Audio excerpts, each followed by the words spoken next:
வணக்கம். இன்றைய நாள் 11/12/2025 வியாழக்கிழமை. செய்திகள் வாசிப்பவர் தாட்சாயினி விமல்ராஜ். பானிசியா தமிழின் பிரதான செய்திகள். முதலில் தலைப்புச் செய்திகள். அனர்த்தத்தினால் பாதிக்கப்பட்ட மக்களுக்கு அரசாங்கத்தின் ஆதரவு தொடர்ந்து வழங்கப்படும். அமைச்சர் ராமலிங்கம் சந்திரசேகரன் தெரிவிப்பு. சரத் பொன்சேகா எழுதிய தமிழீழ மீட்பு ஆங்கில நூல் அண்மையில் வெளியீடு. இறுதிப் போரின் அனுபவத்தை பெற்றுக் கொள்ளுமாறு அரசை கோரும் நாமல். கூட்டணி குறித்து முடிவெடுக்க விஜய்க்கு முழுமையான அதிகாரம். தவேகா கூட்டத்தில் தீர்மானம். அமெரிக்கா விசா பெற புதிய நிபந்தனை. 5 ஆண்டுகள் சமூக வலைத்தள வரலாறு சரிபார்க்கப்படலாம்.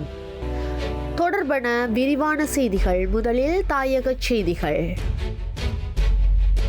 அனர்த்தத்தினால் பாதிக்கப்பட்ட மக்களுக்கு அரசாங்கத்தின் ஆதரவு தொடர்ந்து வழங்கப்படும் என கடற்தொழில் மற்றும் நீரியல் வளங்கள் அமைச்சர் ராமலிங்கம் சந்திரசேகரன் தெரிவித்துள்ளார். நுவரெலியா மாவட்டத்தின் அனர்த்தத்தால் பாதிக்கப்பட்ட பகுதிகளை கடற்தொழில் மற்றும் நீரியல் வளங்கள் அமைச்சர் ராமலிங்கம் சந்திரசேகரன் நேரில் சென்று பார்வையிட்ட போதே இதனை குறிப்பிட்டுள்ளார். அங்கு தற்காலிக தங்குமிடங்களில் தங்க வைக்கப்பட்டிருந்த குடும்பங்களையும் குழந்தைகளையும் நேரில் சந்தித்து அவர்கள் எதிர்கொள்ளும் சிரமங்களை கவலைகளையும் கேட்டறிந்தார். பிலிப் மார்ஷல் சரத் பொன்சேகா எழுதிய தமிழீழ மீட்பு இறுதிப்போர் தொடர்பான ஆங்கில நூல் அண்மையில் வெளியிட்டு வைக்கப்பட்டுள்ளது. இராணுவ தளத்தில் வாக்குறுதி. இந்த போரை அடுத்த இராணுவ தளத்திற்கு விட்டு வைக்கவில்லை என்ற தலைப்பை கொண்டு சரத் பொன்சேகா இந்த நூலை எழுதியுள்ளார். பாதுகாப்பு பிரதி அமைச்சர் மேஜர் ஜெனரல் ஓய்வு பெற்ற அருண ஜெயசேகர பிரதம விருந்தினராகவும், பாதுகாப்பு செயலாளர் எர்வைட் மார்ஷல் ஓய்வு பெற்ற சமன் துய்யுகத விருந்தினர்களாகவும் கலந்து கொண்டனர். வெளியீட்டு விழாவில் மூத்த இராணுவ அதிகாரிகள், ராஜதந்திரிகள் மற்றும் சமூக ஆள்வரர்கள், விருந்தினர்கள், பொன்சேகாவின் குடும்ப உறுப்பினர்கள் பலர் கலந்து கொண்டிருந்தனர். நாட்டில் நடைபெற்ற ஆயுத போராட்டத்தின் இறுதி கட்டங்கள், பொன்சேகா இராணுவ தளத்தில் இருந்த காலகட்டத்தை இந்த புத்தகம் உள்ளடக்கியுள்ளது. இறுதிப் போரின் பின்னர் நடைபெற்ற மீள்குடியேற்றம் மற்றும் மக்களை இயல்பு வாழ்க்கைக்கு கொண்டு வந்தமை தொடர்பிலான அனுபவங்களை பெற்றுக்கொள்ளுமாறு மொட்டு கட்சியின் தேசிய அமைப்பாளர் நாமல் ராஜபக்ஷ எம்பி அரசாங்கத்தை கேட்டுக்கொண்டுள்ளார். அனர்த்த நிவாரணங்கள் தொடர்பில் நேற்று ஊடகங்களுக்கு கருத்து தெரிவிக்கும் போதே அவர் இதனை தெரிவித்துள்ளார்.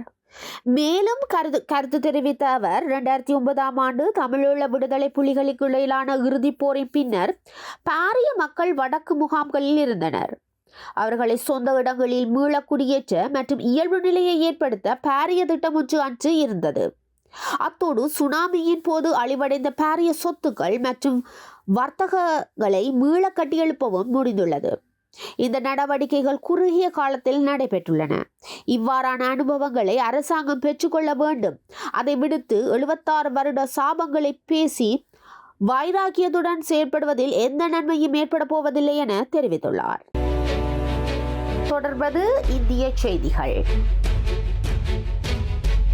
தமிழக வெற்றி கழகத்தின் மாநில நிர்வாகம் மற்றும் மாவட்ட செயலாளர் கூட்டம் பனையூரில் இருக்கும் தவேகா கட்சி அலுவலகத்தில் நடைபெற்றது. பொதுச் செயலாளர் ஆனந்த தலைமையில் நடைபெற்ற கூட்டத்தில் செங்கோட்டையன், ஆதவ் அர்ஜுனா, நிர்மல்குமார், அருண்ராஜ் உள்ளிட்டவர்கள் மற்றும் மாவட்ட செயலாளர்கள் கலந்து கொண்டனர். சட்டமன்ற தேர்தலின் வியூகம், விஜய் மக்கள் சந்திப்பு இயக்கம் உள்ள பல முக்கிய அம்சங்கள் விதிக்கப்பட்டு 4 தீர்மானங்கள் நிறைவேற்றப்பட்டுள்ளன. அதன்படி 20,226 சட்டமன்ற தேர்தலையொட்டி தவேகா தேர்தல் கூட்டணி குறிப்பான முடிவுகளை எடுக்க முழுமையான அதிகாரம் தவேகா விஜய்க்கு அளித்து தீர்மானம் நிறைவேற்றப்பட்டுள்ளது. இரண்டாவதாக, தவேகா கூட்டணியின் அமைக்க வரும் கட்சிகளுக்கான பேச்சுவார்த்தைக்கு சிறப்பு குழு அமைத்து மற்றும் இந்த குழுவை தவேகா தலைவர் விஜய் வழிநடத்துவார் என்றும் தீர்மானம் நிறைவேற்றப்பட்டுள்ளது. மூன்றாவதாக, 2026 சட்டப்பேரவைக்கான தேர்தல் வாக்குறுதிகளை உருவாக்கும் சிறப்பு குழுவை அமைப்பது.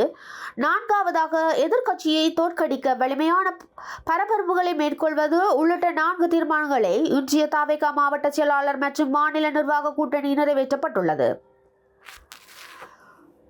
ரஷ்ய அதிபர் விளாடிமிர் புதின் 2 நாள் பயணமாக கடந்த 4ஆம் தேதி இந்தியா வந்திருந்தார்.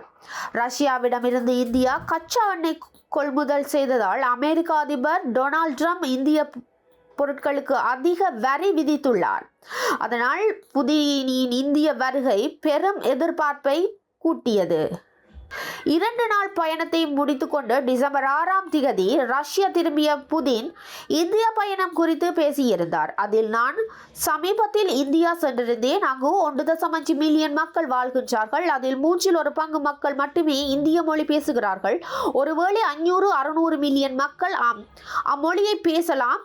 மீதமுள்ள மக்களின் வெவ்வேறு மொழியை பேசுகிறார்கள். சில சமயங்களில் ஒருவர் பேசுவது மற்றொருவருக்கு புரிவதில்லை. ஆனாலும் பன்முகத்தன்மை இருந்தாலும் அவர்கள் ஒற்றுமையாக இருக்கிறார்கள். இந்தியா மற்றும் ரஷ்யா போன்ற பெரிய நாடுகளில் நாகரிகத்தின் வளர்ச்சியில் எங்கெங்கேயோ இருக்கிறது. நாம் பன்முகத்தன்மையின் மத்தியிலும் ஒற்றுமையை பாதுகாத்து மிகவும் முக்கியமானது என பேசியுள்ளார். தொடர்பான உலகச் செய்திகள். வெனிசுலா அருகே எண்ணெய் கப்பல் ஒன்றை அமெரிக்க இராணுவம் கைப்பற்றியதாக அமெரிக்கா நீதித்துறை வீடியோ ஒன்றை வெளியிட்டுள்ளது. இந்த வீடியோவில் இராணுவ ஹெலிகாப்டர்கள் கப்பலுக்கு அருகில் செல்வதும் அமெரிக்க படையினர் கப்பலில் ஏறுவதும் தெரிகிறது. இந்த நடவடிக்கை அமெரிக்க கடலோர பாதுகாப்பு படையால் நடத்தப்பட்டுள்ளது என புதன்கிழமை அமெரிக்க அதிபர் டொனால்ட் ட்ரம்ப் தெரிவித்துள்ளார். வீடியோவை அண்மையில் பகிர்ந்த அமெரிக்க அட்டர்னி ஜெனரல் பாம்பெனின் கூற்றுப்படி, இந்த கப்பல் வெனிசுலா மற்றும் ஈரான் ஆகிய நாடுகளில் இருந்து தடை செய்யப்பட்ட எண்ணெய் கடத்த பயன்படுத்தப்பட்டுள்ளது என அறிய முடிகிறது.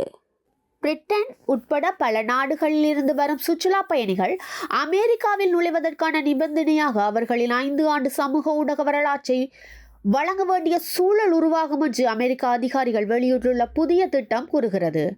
இந்த புதிய நிபந்தனை விசா இல்லாமல் 90 நாட்களுக்கு அமெரிக்காவுக்கு செல்ல தகுதியுள்ள பல நாட்டு மக்களை பாதிக்கும். ஆனால் அவர்கள் பயண அங்கீகாரத்திற்கான மின்னணு அமைப்பு படிவத்தை நிரப்பியிருக்க வேண்டும். ஜனவரி மாதம் அமெரிக்க அதிபராக பதவியேற்றிருந்த டொனால்ட் ட்ரம்ப் தேசிய பாதுகாப்பு காரணமாக கூறி அமெரிக்க எல்லை பகுதிகளை மேலும் கடுமையாக பல்வேறு நடவடிக்கைகளை முன்னெடுத்து வருகிறார். இந்நிலையில் தற்போது வெளியாகியுள்ள இந்த திட்டம் அங்கு வரக்கூடிய பயணிகளுக்கு ஒரு தடையாக அமையலாம் அல்லது அவர்களின் டிஜிட்டல் உரிமைகளை பாதிக்கலாம் என்று ஆய்வாளர்கள் கூறுகின்றனர். இத்துடன் பானிஷியா தமிழின் பிரதான செய்திகள் நிறைவு பெறுகிறது. செய்திகளை உடனுக்குடன் தெரிந்து கொள்ள பானிஷியா தமிழ் நியூஸ் வலையொலியை சப்ஸ்கிரைப் செய்து வையுங்கள். நேரலையில் www.panishiatamil.tv என்ற இணையதளம் வாயிலாக தொலைக்காட்சியை பார்வையிடலாம். நன்றி, வணக்கம்.